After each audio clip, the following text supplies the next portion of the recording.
शांतिशील नाम का एक योगी था। रोज धारानगरी का राजा विक्रमादित्य रोज विक्रमादित्य के दरबार में आता, एक फल लेके आता, विक्रमादित्य को देता। विक्रमादित्य उस फल को क्या राजा क्या ध्यान देगा उस फल पे, राजा अपने मंत्री को दे देता था, मंत्री उसे फेंक देता था एक कुएं के अंदर। ये लंबे समय तक चलता रहा, कई सालों तक ऐसा ही।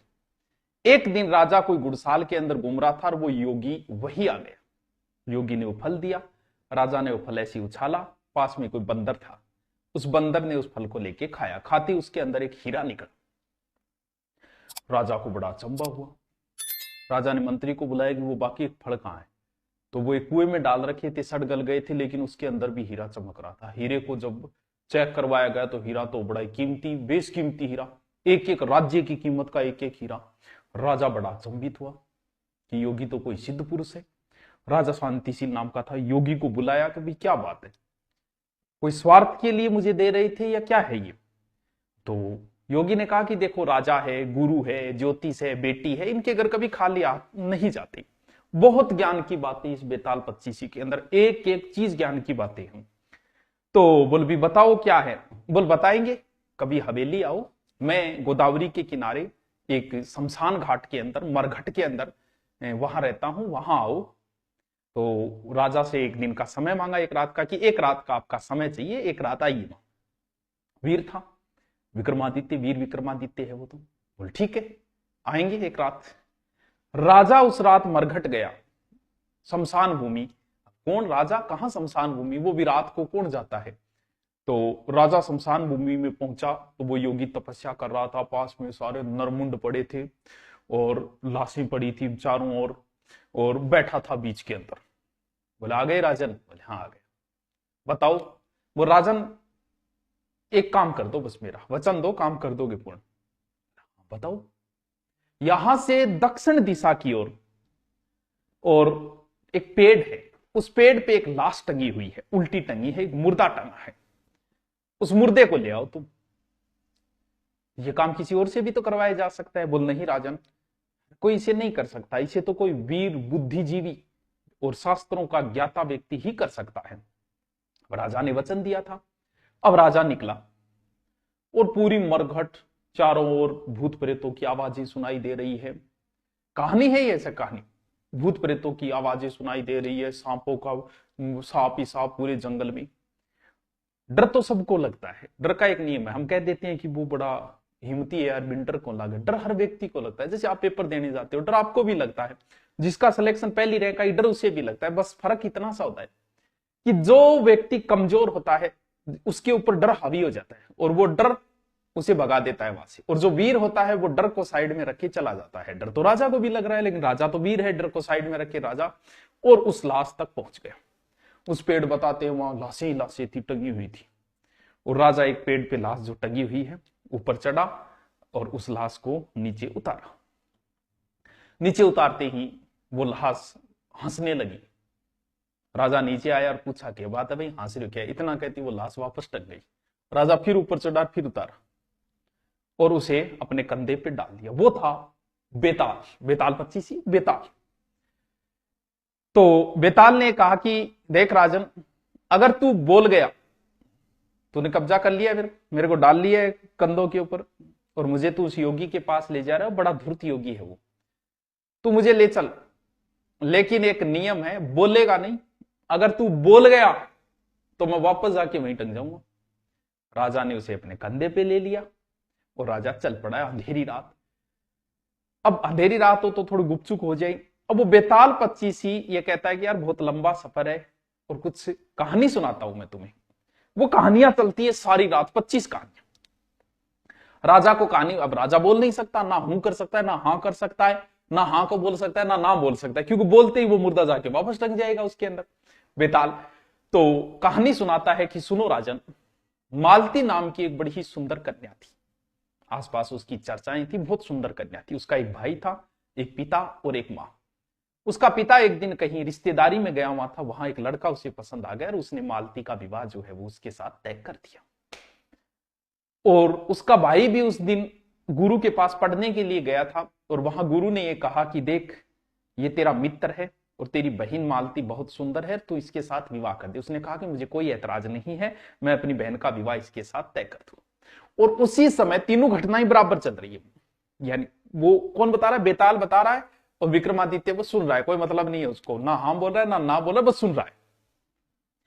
और उसी दिन और घर पे एक व्यक्ति आया, जो उसकी माँ घर थी, और वो व्यक्ति बड़ा ही सुंदर था, सुशील था, योग्य था, और उस माँ ने विवाह कर दिया उसके साथ।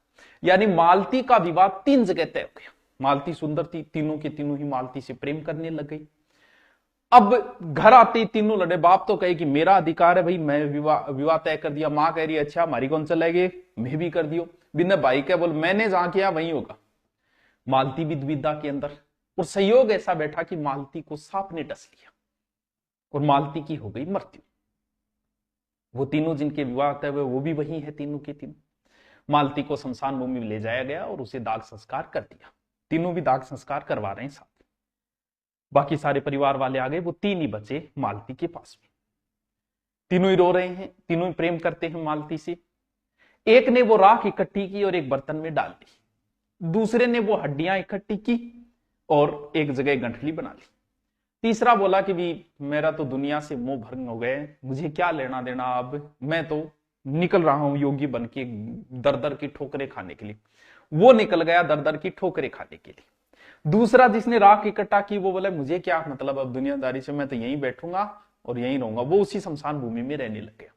तीसरा वो हड्डियां ले रखी थी उसने, वो उनको संभाल के रख रखा है, कभी गंगा नदी में जाके बंद धो लिया हुआ, यमुना नदी में लिया हुआ। ये वो जो घूमते घूमते एक दिन वो एक घर में पहुंचा और घर पे जो महिला थी वो खाना खिला रही थी उसे। इतने में क्या उसके बच्चे ने जिद कर ली, उसका पल्लू नहीं छोड़ा। अब आ कह रहे खाना खुआऊं डट।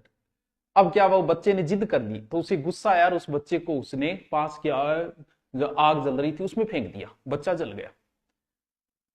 अब जलते इतने में मां अंदर गई और जाके वो एक किताब लेके आई और किताब में एक मंत्र पढ़ा और उस बच्चे को वापस जिंदा कर दिया। उसने सोचा यार अगर ये पुस्तक मेरे हाथ लग जाए मंत्रों की तो फिर मालती को जिंदा किया जा सकता है। पता नहीं वो राख हड्डियां उन्होंने बचा के रखी है तो किया जा सकता है। उसी रात वो किताब लेके वहां से भाग के सीधा शमशान भूमि पहुंचा। वो दोनों दोस्त भी वहीं पे हैं। उसने कहा कि यार मंत्र हाथ लग गए, मालती को जिंदा कर सकता हूं मैं। तो वो राख और हड्डियां इकट्ठी की गई। बेताल सुना रहा है विक्रमादित्य को, चंद्रगुप्त को। वो इकट्ठी की गई, उसने वो मंत्र बोला और मालती वापस जिंदा हो गई। मालती और भी सुंदर, वापस नया खिला फूल की तरह। अब तीनों फिर लड़ने लगे, बोले मंत्र तो मैं, भाई मंत्र तो मुझे आता है, जिंदा तो मैंने किया है, मेरा हक है, मैं विवाह मालती के साथ मैं करूंगा। दूसरा बोल रहे यार हड्डी तो मैं संभाल के रखी है, मैं विवाह करूंगा। तीसरा बोल रहा, तीनों आपस में लड़ने लगे। अब बेताल बोला विक्रमादित्य राजा बता मालती पर किसका हक बनता है, कौन करेगा मालती से विवाह। अब सुन, बोलना पड़ेगा तेरे को क्योंकि तू राजा है, न्याय करना पड़ेगा तेरे को। अगर तेरे मन के अंदर, दिमाग के अंदर अगर उत्तर आ गया कि इसका उत्तर ये होगा तो तुझे जवाब देना पड़ेगा। अगर नहीं आया है तो कोई बात नहीं, तो मुझे ले चल। शास्त्रों का ज्ञाता ज्ञानी आदमी वीर विक्रमादित्य, जवाब तो आना ही था दिमाग में। तो उसने कहा कि मालती से विवाह वो करेगा जिसने राख इकट्ठी करके वहीं धुनी लगा रखी थी। बोले अच्छा, जो मंत्रों वाला वो क्यों नहीं? क्योंकि मंत्र वाले ने मालती को वापस जिंदा किया है, इसका मतलब वो उसका पिता हो गए। जन्म देने वाला पिता होता है तो उसका हक नहीं बनता विवाह का। दूसरा जो है जिसने हड्डियां वगैरह धोई, हड्डियां को संभाल के रखा, तो ये कार्य तो एक पुत्र का है, इसीलिए वो पुत्र हो गया तो वो भी विवाह नहीं कर सकता। बस जवाब देते ही बोल, जवाब तो राजा तूने सही दिया लेकिन तू तो बोल गया। वापस जाके उस पेड़ पे बेताल वापस जाके वो लाश वापस टक जाती। राजा वापस जाता है, वापस उतारता है और वापस वैसे ही चल पड़ता है। अब वो दोबारा फिर बकना शुरू हो जाता है। यानी हर एक कहानी के अंदर, सर एक और सुनाओ, अब मैं तो 25 की 25 सुना दूंगा। यानी हर कहानी, चलो एक और। हिरण्यदत्त की पुत्री थी जिसका नाम था मदन सेन।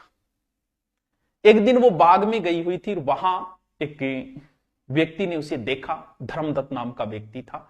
नाम वगैरह आपको कोई मतलब बता ऐसी कि याद रह जाए इसलिए बता रहा हूं इसे ऐसी।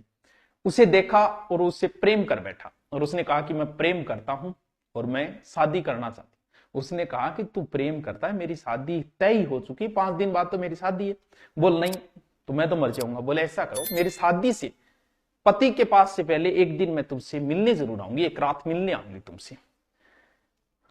घर गई मदन सेना, विवाह हो गया। विवाह होने के बाद उसने कहा कि देखो, मैंने किसी से ये शर्त, ये वादा किया था कि मैं उससे एक दिन मिलने, एक रात मिलने जरूर आऊंगी, तो आप मुझे इजाजत दो। पति को, पति पहली रात पत्नी बोल रही है कि और के साथ मिलके आना है, लेकिन पति ने भी बोले कोई बात नहीं, वादा किया है तो तू जा। फिर पति भी पीछे पीछे हो लिया कि देखिए तो सही कहां जाती है। अब दुल्हन की ड्रेस में गहने वगैरह पहन रखे है। बीच में एक चोर मिल गया, चोर ने पकड़ लिया। उसने कहा कि ले भी गहना ले ले। बोल गहना? यार तुम्हें देख के गहना की इच्छा थोड़ी होती है किसी की, तुम कितनी सुंदर हो, मैं तो तुम्हें प्राप्त करूंगा। वो बोली देख, मुझे अपने प्रेमी के पास मिलने के लिए जाना है, मैंने उससे वादा किया, मुझे छोड़ दे, आते समय देख लेना, मुझे अभी छोड़ दे। चोर ने भी छोड़ा, चलो ठीक है। चोर भी छुप के उसके पीछे हो गया। वो पहुंची प्रेमी के पास, वहां इंतजार कर रहा था प्रेमी धर्मदत्त। और बोली उसने जाते का विवाह, गहन ड्रेस पहन के आई है, पति को कौन सी गोली खिला के आई है? बोल गोली नहीं, मैं तो बता के आई हूं। बता के आई? क्या बात है, कितना बड़ा त्यागी पति है, जा वापस चली जा। उसने भी कुछ ना, छोड़ दिया उसे। चोर रास्ते में वापस मिल गया। बीच में चोर का भी हृदय परिवर्तन हो गया, यार पति प्रेमी, यार क्या बात है। चोर ने भी बोला जा, तुझे माफ किया, मैं प्रेम जरूर करता लेकिन तुझे भी माफ किया, जा। पति को भी पीछे था, पति आगे जाके बैठ गया, पत्नी आई, पति ने भी स्वीकार कर लिया। अब वो बेताल बोलता है, बोल विक्रमादित्य, इन तीनों में सबसे बड़ा त्यागी कौन है? वो पति, वो चोर, या फिर वो प्रेमी? जवाब दे। अगर जवाब नहीं देगा तो मैं तुझे मार दूंगा, मृत्यु हो जाएगी तेरी। अगर दिमाग में जवाब आ गया, नहीं आ गया तो ले चल। अब विक्रमादित्य को जवाब देना पड़ेगा, क्योंकि राजा है वो, राजा को न्याय करना पड़ेगा। तो राजा ये बोलता है कि इसमें सबसे बड़ा त्यागी जो है वो चोर है। पति इसलिए नहीं क्योंकि पति तो विवश है, पत्नी ने कह दिया किसी और से मिलने जाना है प्रेमी से, तो वो एक विवश हो गया, उसने विवशता में उसे छूट दी है। प्रेमी इसलिए त्यागी बड़ा नहीं है क्योंकि प्रेमी को एक डर था, क्योंकि वो किसी और की पत्नी बन चुकी है, हो सकता है वो केस कर दे, राजा से दंड दिलवा दे। लेकिन चोर की कौन सी मजबूरी थी? तो सबसे बड़ा त्याग यहां चोर का। बोलो वाह राजन, जवाब तो तूने सही दिया, लेकिन तू बोल गया, वापस जाके वो टक जाता है उसी पेड़ के ऊपर। ऐसे करते करते 24 कहानियां चलती है, हर एक कहानी में ज्ञान की बातें हैं।